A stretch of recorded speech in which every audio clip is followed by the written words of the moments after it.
Already தமிழில் வந்துட்டு 9th first lesson பார்த்தாச்சு. செகண்ட் லெசனில் உரைநடை பார்த்துருக்கோம். அடுத்ததாக வந்து பட்ட மரம் அப்படின்ற லெசன் பார்க்குறோம். பட்ட மரம் பொறுத்த வரைக்கும் கவிஞர் தமிழ் ஒளி அப்படின்றவர் இதை எழுதியிருக்காரு. கவிதை நடையில் எழுதியிருக்காரு. இதை எப்படி ஞாபகம் வச்சுக்கலாம்னா, தமிழ் ஒளி. ஒரு வீட்டுக்கு வெளிச்சம் எப்படி வரும் அப்படின்னா, இப்போ வீட்டுக்கு முன்னாடி மரம் இருந்துச்சுன்னா, மரம் வந்து ரொம்ப செழிப்பாக இருந்துச்சுன்னா உள்ளார நிழல் தான் வரும். ஸோ வெளிச்சம் வராது. அதே அந்த மரம் பட்டு போயிருந்துச்சுன்னா தான் நமக்கு வெளிச்சமே, சூரியனோட வெளிச்சம் டைரெக்டாக வீட்டுக்குள்ளார வந்துடும். அதுதான் வந்து பட்ட மரம். பட்ட மரம் வந்து எழுதினவங்க யாருன்னு கேட்டால் கவிஞர் தமிழ் ஒளி அப்படின்னு ஞாபகம் வச்சுக்கலாம். ஒரு மரம் வந்து காஞ்சு போயிடுச்சு அப்படின்னு சொல்லிட்டு அதை பற்றி தான் இவர் வந்து எழுதியிருக்காரு. மொட்டை கிளையோடு, மரம் வந்து மொட்டை கிளையோடு இருக்கு. வெட்டப்படும் நாள், அந்த மரம் வந்து மொட்டை கிளையோடு இருக்கு. ஒரு நாள் நம்மளை வெட்டிடுவாங்களோ அப்படின்னு நினைச்சு கஷ்டப்பட்டு இருக்கையா, व्यசனம் அடைந்தையா அப்படின்னு சொல்லி கேட்டிருக்காரு.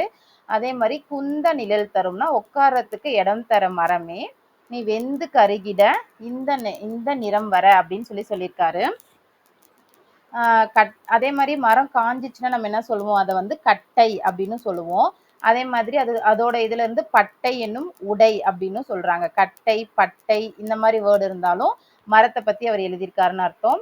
காலம் என்னும் புயல் சீறி எதிர்க்க கலங்கும் ஒரு மனிதன். காலம் அப்படின்னா வந்து மரம் எப்படி இருந்தாலும் அது அப்படியே தான் இருக்கும் இல்லையா, அதுதான் வந்து சொல்லியிருக்காரு. ஓலமி டக்கரம் நீட்டிய போல் இடர் எய்து உழன்றனையோ, பாடும் பறவைகள் கூடி, பறவைகள் நிறைய வந்து மரத்து மேல உட்காரும். மூடு பனித்திரையோடு புவிக்கொரு மோகம் கொடுத்ததுவும், இது எல்லாமே நீங்க தான் செஞ்சிருக்கீங்க.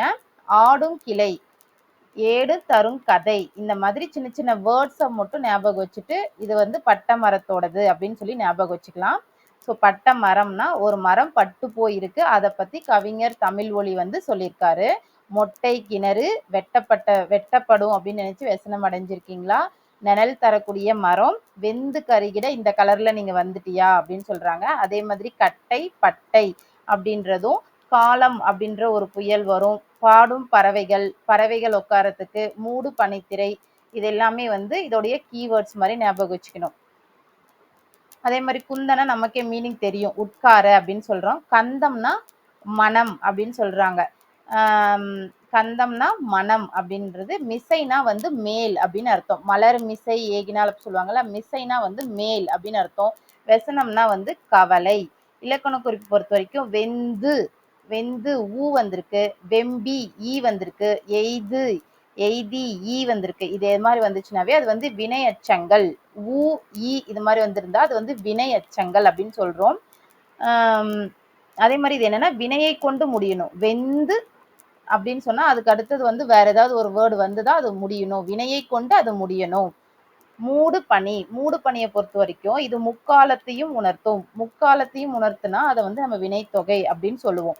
மூடு பனியை பொறுத்த வரைக்கும் மூடும் பனி, மூடுகின்ற பனி, அந்த மாதிரி 3 காலத்தையும் சொல்லுச்சுன்னா அதை வந்து நம்ம வினைத்தொகை அப்படின்னு சொல்றோம். ஆடும் கிளை வந்து ஆடுது, இது வந்து பெயரச்ச தொடர், பெயரை கொண்டு முடிஞ்சதுன்னா அது வந்து பெயரச்ச தொடர் அப்படின்னு சொல்றோம். அதே மாதிரி பகுபத உறுப்பிலக்கணம். விரி குட்டல் இத்து குட்டல் ஆ என விரி இதுல இருக்கு, கட்டளை வாக்கியமா சொல்லிட்டோம், அது பகுதி.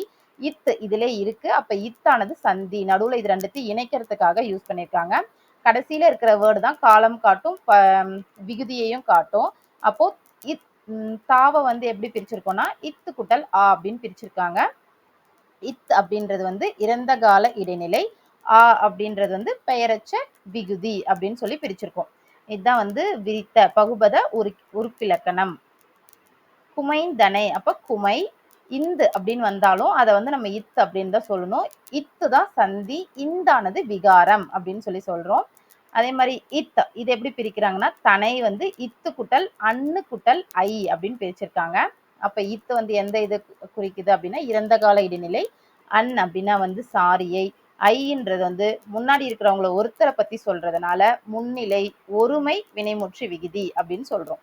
இப்ப இந்த பட்ட மரம் அப்படின்ற நூலை எழுதினவர் யாருன்னா கவிஞர் தமிழ் ஒளி. அவருடைய காலம் வந்து பார்த்தோம்னா 1924 இருந்து 1965. இவர் வந்து புதுவையில பிறந்தவர். இவர் என்னன்னா பாரதியாரின் வழித்தோன்றலாகவும் பாரதிதாசரின் மாணவராகவும், அப்ப கொஸ்டின் பாரதிதாசரின் மாணவராக விளங்கியவர் யாருன்னு கேட்பாங்க. கவிஞர் தமிழ் ஒளி அப்படின்னு ஞாபகம் வச்சுக்கணும். இவர் நிறைய படைப்புகளை எழுதியிருக்காரு. இப்ப ஃபர்ஸ்ட் நம்ம பாடப்பகுதியில இருக்கிறது என்னதுன்னா பட்டமரம் அப்படின்றது எழுதியிருக்காராம். இப்ப கவிஞர் தமிழ் ஒளி பட்டமரம்ன்றது எழுதியிருக்காங்க. எக்ஸ்ட்ராவா அவர் என்னென்ன எழுதியிருக்காருன்னா அந்த இது வந்து நிலைப்பற்ற சிலை எப்படி கீவேர்ட்ஸ் ஞாபகம் வச்சுக்கலாம்னா பட்டமரம், பட்டமரம் எப்படி இருக்கு, ஒரு சிலை போல நிக்குது அப்படின்னு சொல்லி சொல்றாங்க. பட்டமரம் நிலை பெற்ற சிலை போல இருக்கு அப்படின்னு சொல்லி வீராயி வந்து சொல்றாங்க.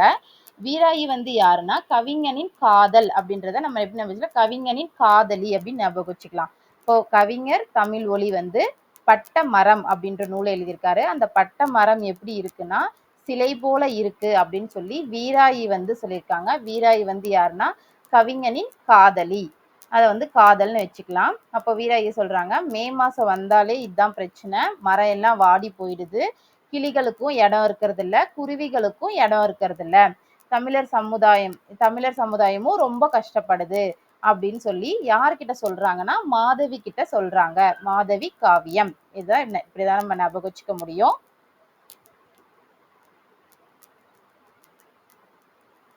அவ்வளவுதான். செகண்ட் பார்ட் பார்த்தாச்சு.